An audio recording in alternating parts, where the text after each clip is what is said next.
Today's video is all about how greatly India cooked its enemies with its diplomatic move. The first one is going to be Turkey. Turkey has an obligation. If the European Union signs any free trade agreement with any third country, then Turkey is bound to allow the duty-free access of the goods of that third country into its own markets. Turkey is actually bound to align with European Union's common external tariff. And that is exactly how India profits here through the India-EU free trade agreement, because now Indian goods will also have a duty-free access to the Turkish markets. But India doesn't have to do the same to Turkey. India is not obliged to actually allow the entry of Turkish goods into its own markets duty-free. But Turkey has to do that. Now, we all know that since the time of the Operation Sindoor, the relationship between India and Turkey has been seriously strained since Turkey stood by Pakistan.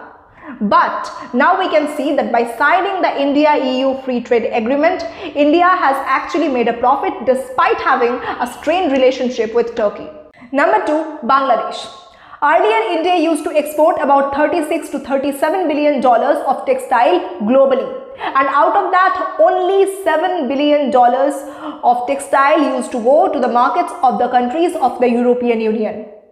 But the European Union used to make a total import of $250 billion of apparel and textile.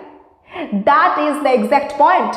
India's share used to be so insignificant here, and the reason for this was the existence of various trade barriers. But on the other hand, Bangladesh, due to being one of the least developed countries or due to being one of the LDCs, used to enjoy duty-free access into the markets of the countries of the European Union. That is how Bangladesh used to export a total of $30 billion of apparel and textile to those countries.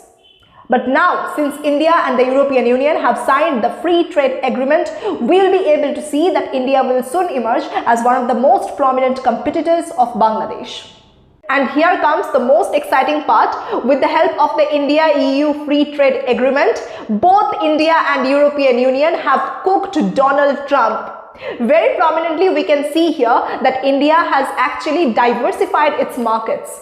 And this kind of diversification of its markets was of utmost importance in order to counter the protectionist measures by the US government. Moreover, since India has collaborated with the countries of the European Union, the US will be able to understand very well that its leverage on India or the US leverage on India is not going to matter that much now. And we also know here that the US even gave a tariff threat to the European countries regarding the Greenland issue. So we can see here that the whole globe now knows that Trump is not a reliable partner anymore.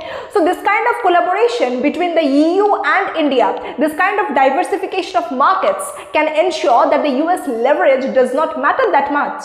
And that is the exact reason why this India-EU trade deal is supposed to feel disappointing to Donald Trump.